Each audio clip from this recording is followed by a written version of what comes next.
Pernahkah kamu membaca Al-Fatihah ribuan kali, tetapi hidupmu terasa masih tertutup? Seolah doa naik, namun jawaban tak kunjung turun. Padahal ada cara tertentu yang tidak banyak orang tahu. Cara yang membuat Al-Fatihah bukan hanya terdengar di langit, tapi menggetarkan pintu takdir. Assalamualaikum warahmatullahi wabarakatuh. Saudaraku yang sedang mencari jalan, Al-Fatihah bukan sekadar pembuka salat. Ia adalah kunci rahasia yang jika diamalkan dengan kesadaran yang benar, mampu membuka pintu rezeki, melapangkan hajat, dan menenangkan batin yang lelah berharap. Namun rahasia ini tidak diajarkan dengan suara keras. Ia diturunkan kepada hati yang mau diam dan mendengar. Dalam video ini, kita tidak akan membahas amalan yang kering dan mekanis. Kita akan masuk ke kedalaman makna, adab batin, dan cara menghidupkan Al-Fatihah sebagaimana para arif memahaminya. Jika hatimu sedang mencari, jangan pergi, karena bisa jadi jawaban yang kau tunggu selama ini tersembunyi dalam 7 ayat yang setiap hari kau baca. Bab 1. Pintu yang selalu terbuka namun jarang disadari. Al-Fatihah bukan sekadar bacaan pembuka salat yang dihafal sejak kecil, tetapi sebuah pintu agung yang setiap hari kita lewati tanpa benar-benar mengetuknya. Ia adalah salam langsung dari hamba kepada Tuhan dan jawaban Tuhan kepada hamba yang mau hadir sepenuh jiwa. Di dalam 7 ayatnya tersimpan rahasia tauhid, doa, pengakuan, dan penyerahan total. Banyak orang membacanya, tetapi sedikit yang benar-benar memasukinya. Malam ini kita tidak sedang membahas bacaan. Kita sedang berbicara tentang kesadaran yang tersembunyi di balik setiap lafaznya. Perhatikan bagaimana Al-Fatihah dimulai dengan pujian, bukan permintaan.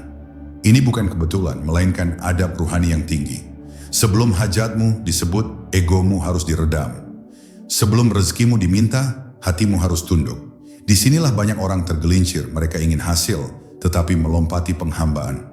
Padahal Al-Fatihah mengajarkan satu hukum batin. Siapa yang memuliakan Allah dalam kesadarannya, akan dimuliakan Allah dalam kehidupannya. Ketika lidah mengucap Iyyaka na'budu wa iyyaka nasta'in, sesungguhnya bukan hanya janji yang diucapkan, tetapi sebuah ikatan ruhani sedang ditandatangani. Di titik ini, Al-Fatihah berubah dari sekadar bacaan menjadi perjanjian. Engkau berkata, hanya kepadamu aku menyembah. Namun di saat yang sama, Allah membukakan pintu pertolongan yang tidak terlihat oleh mata, tetapi dirasakan oleh jiwa. Inilah awal dari terkabulnya hajat, bukan pada banyaknya permintaan, melainkan pada kejujuran penyerahan. Orang-orang makrifat memahami bahwa rezeki bukan sekadar uang, melainkan kelapangan, kemudahan, dan ketepatan takdir. Dan Al-Fatihah adalah kunci untuk menyelaraskan diri dengan arus itu. Saat dibaca dengan hadirnya hati, ia membersihkan kegelisahan yang menghalangi datangnya rezeki. Banyak pintu tertutup bukan karena Allah menahan, tetapi karena batin kita sibuk mengetuk kemana-mana tanpa pernah benar-benar diam di hadapannya. Maka sebelum kita berbicara tentang amalan, hitungan, dan tata cara, berhentilah sejenak di sini.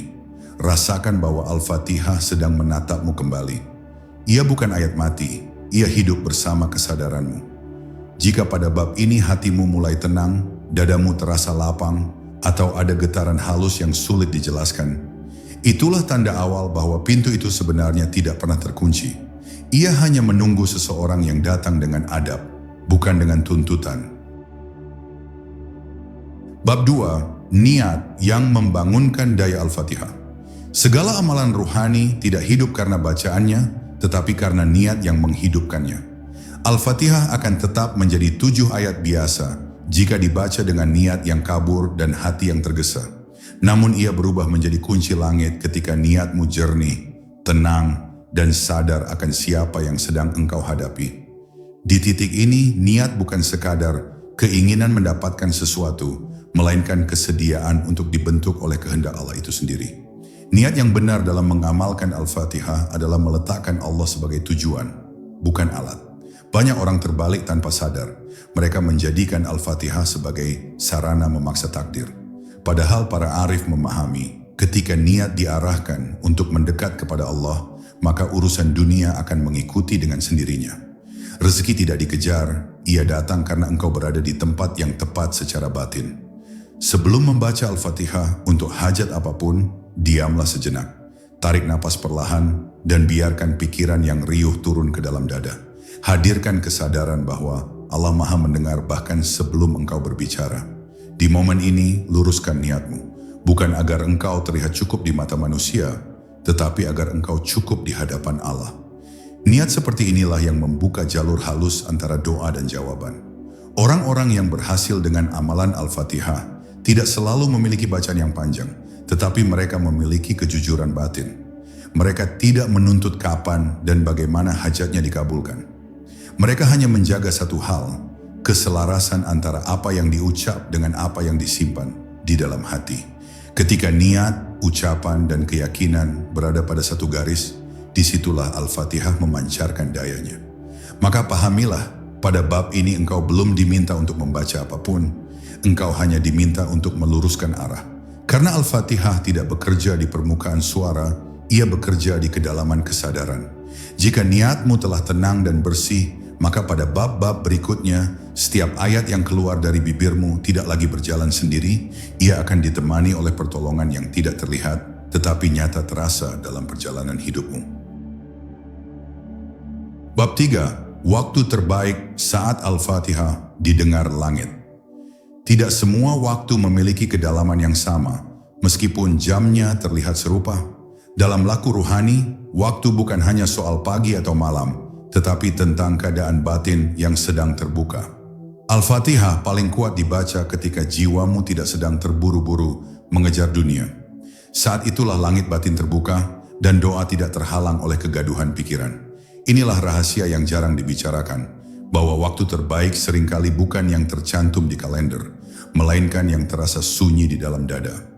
Banyak arif memilih membaca Al-Fatihah di saat-saat peralihan, setelah salat, sebelum tidur, atau ketika fajar hampir menyingsing.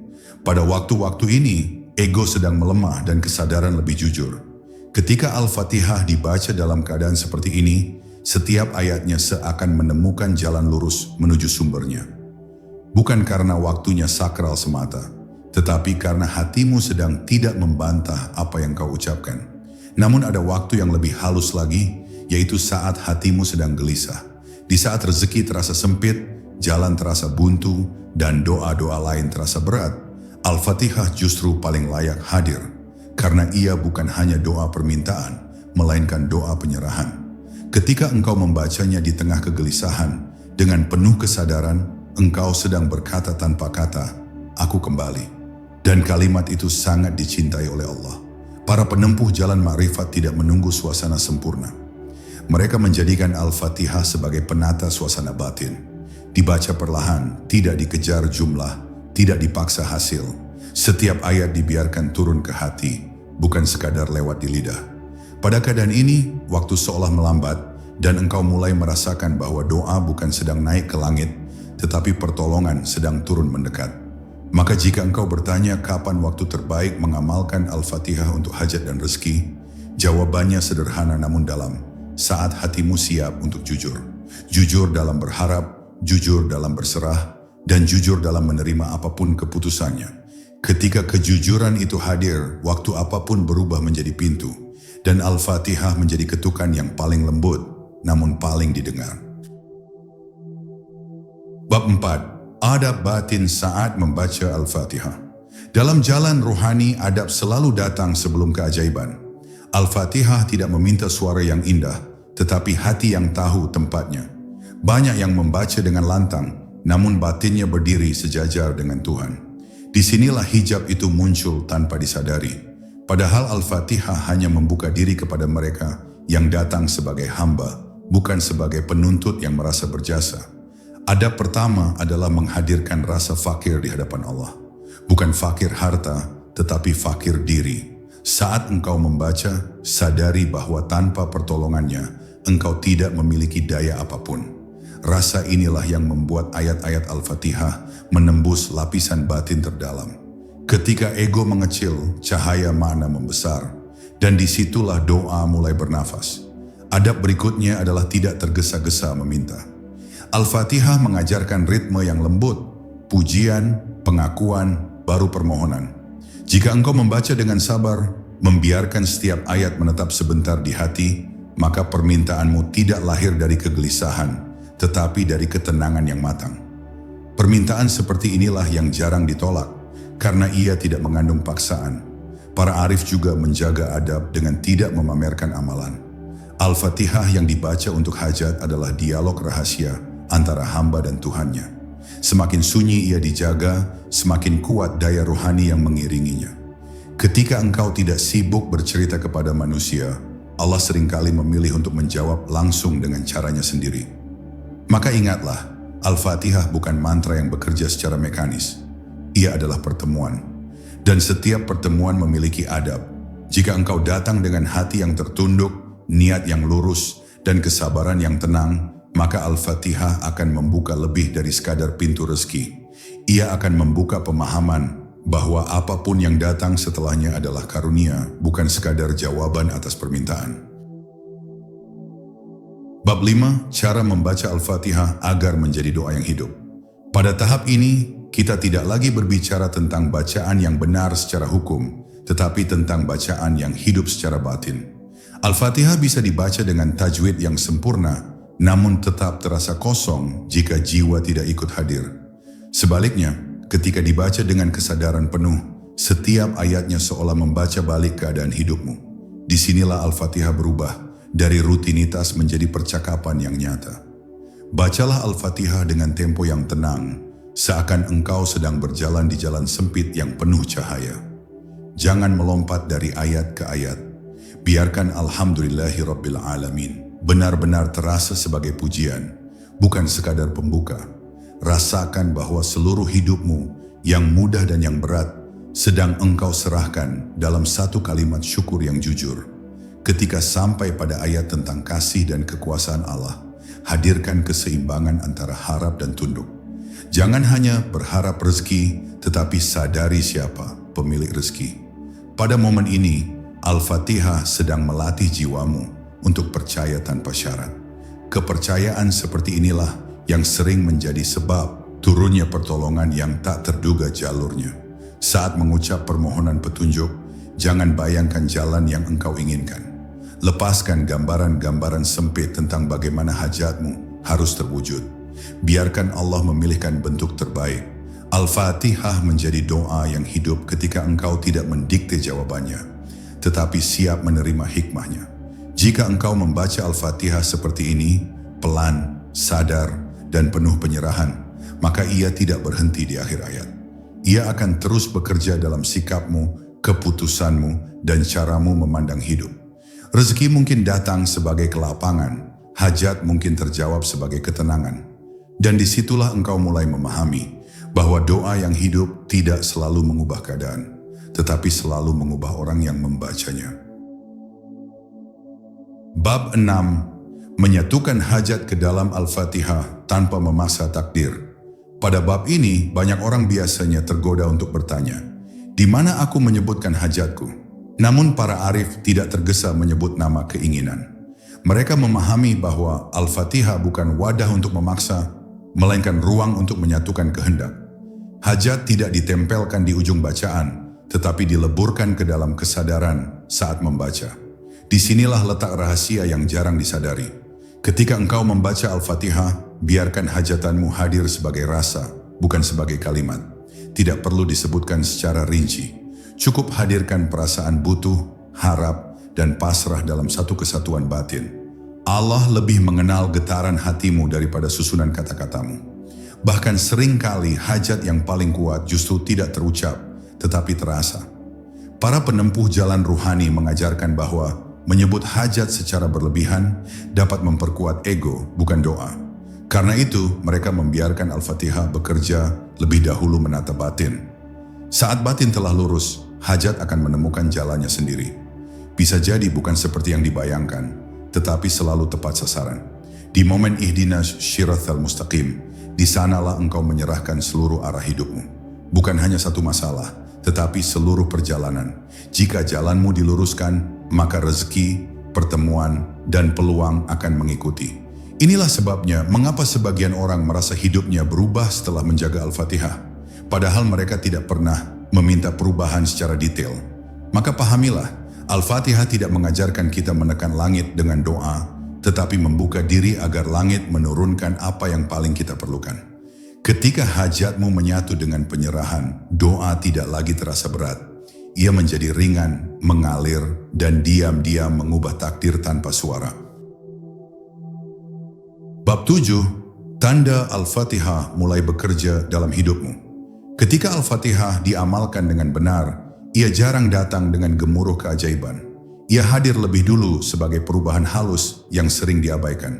Hati yang semula gelisah mulai tenang tanpa sebab yang jelas. Pikiran yang biasanya penuh kecemasan menjadi lebih lapang. Inilah tanda awal bahwa doa telah diterima, meski hasil akhirnya belum terlihat oleh mata. Banyak orang keliru menunggu tanda dari luar, padahal tanda pertama selalu muncul di dalam. Engkau mulai lebih mudah bersyukur, bahkan pada keadaan yang sebelumnya terasa berat. Reaksi emosionalmu berubah, bukan karena masalah hilang, tetapi karena batinmu tidak lagi memberontak. Disinilah Al-Fatihah sedang bekerja merapikan ruang batin agar layak menerima titipan rezeki dan jawaban doa. Tanda berikutnya adalah dipertemukan dengan kemudahan yang tampak biasa. Pintu-pintu kecil terbuka, percakapan sederhana membawa solusi, atau jalan yang tadinya terasa buntu perlahan menemukan celah. Tidak ada yang spektakuler, namun semua terasa tepat waktu. Orang-orang makrifat memahami, inilah cara Allah menjawab doa yang lahir dari adab dan kesadaran. Ada pula tanda yang lebih dalam, yaitu berkurangnya kelekatan pada hasil. Engkau tetap berharap, tetapi tidak lagi tercekik oleh harapan. Jika doa belum terjawab, hatimu tidak memberontak. Jika jawaban datang dengan bentuk berbeda, engkau mampu menerimanya. Ini bukan kelemahan iman, justru puncak kedewasaan ruhani yang lahir dari Al-Fatihah yang hidup. Maka jika engkau mulai merasakan perubahan-perubahan ini, jangan tergesa berpindah amalan. Tetaplah tenang dan istiqamah. Al-Fatihah tidak bekerja seperti kilat yang menyambar lalu hilang, tetapi seperti fajar yang perlahan menerangi. Semakin engkau sabar menunggunya sempurna, semakin jelas engkau akan melihat bahwa pertolongan Allah telah lama berjalan menuju hidupmu. Bab 8, kesalahan halus yang mematikan daya Al-Fatihah. Tidak semua kegagalan doa disebabkan oleh kurangnya bacaan. Seringkali yang melemahkan daya Al-Fatihah adalah kesalahan halus yang tidak terasa sebagai dosa, namun cukup untuk menutup pintu batin. Salah satunya adalah membaca dengan perasaan merasa layak menerima. Ketika hati merasa berjasa karena telah beramal, saat itulah keikhlasan mulai terkikis tanpa disadari. Kesalahan berikutnya adalah menjadikan Al-Fatihah sebagai alat uji coba. Hari ini dibaca, besok ditinggalkan karena hasil belum terlihat. Sikap seperti ini menunjukkan bahwa yang dicari bukan ridha Allah, tetapi kepastian instan. Padahal Al-Fatihah mengajarkan kesetiaan, bukan transaksi. Ia bekerja dalam ketekunan, bukan dalam keraguan yang terus berpindah-pindah. Ada pula kesalahan yang lebih halus, yaitu membaca sambil menyimpan prasangka kepada takdir. Bibir memuji Allah, tetapi hati masih membantah keputusannya. Disinilah bacaan terbelah, suara naik, namun makna jatuh sebelum sampai. Orang-orang arif sangat menjaga kebersihan batin dari sikap menyalahkan, karena mereka tahu doa hanya naik dari hati yang rela. Sebagian orang juga mematikan daya Al-Fatihah dengan membandingkan pengalamannya dengan orang lain. Ketika melihat orang lain cepat terkabul, lalu hatinya mempertanyakan keadilan Allah, saat itu hijab kembali menutup. Setiap hamba memiliki jalan dan waktu yang berbeda. Al-Fatihah bekerja sesuai kesiapan, bukan sesuai kecemburuan. Maka jagalah amalan ini dengan kesadaran yang lembut. Jika engkau merasa berat, periksa hatimu, bukan bacaanmu. Al-Fatihah tidak pernah kehilangan dayanya. Yang kadang melemah hanyalah cara kita berdiri di hadapannya. Ketika kesalahan-kesalahan halus ini disadari dan ditinggalkan, doa kembali menemukan jalurnya, dan cahaya maknanya menyala tanpa dipaksa. Bab 9, Istiqamah. Kunci terakhir pembuka pintu rezeki. Pada tahap ini, rahasia terbesar Al-Fatihah justru terletak pada kesetiaan. Bukan kesetiaan yang keras dan menekan diri, tetapi kesetiaan yang lembut dan penuh kepercayaan. Istiqomah bukan berarti membaca terus-menerus dengan beban, melainkan menjaga hubungan batin agar tidak terputus. Al-Fatihah yang dibaca sedikit namun terjaga, lebih kuat daripada bacaan banyak yang lahir dari keterpaksaan. Orang-orang yang istiqomah dengan Al-Fatihah tidak selalu mengingat jumlah bacaannya, tetapi mereka mengingat perasaan setelah membacanya. Ada ketenangan yang ingin dijaga, ada kejernihan yang ingin dipelihara. Dari sinilah istiqomah menjadi alami, bukan dipaksakan. Ia tumbuh karena engkau merasakan manfaatnya di dalam diri, bukan karena takut kehilangan hasil. Dalam perjalanan istiqomah, seringkali rezeki belum datang sesuai harapan. Disinilah ujian kepercayaan bekerja. Apakah engkau tetap membaca ketika tidak ada tanda-tanda dari luar? Ataukah engkau berhenti karena merasa diabaikan? Bagi para arif, momen inilah yang menentukan. Ketika engkau tetap hadir tanpa pamrih, justru pada saat itulah pintu-pintu besar mulai digeser perlahan. Istiqomah juga melatih batin untuk stabil.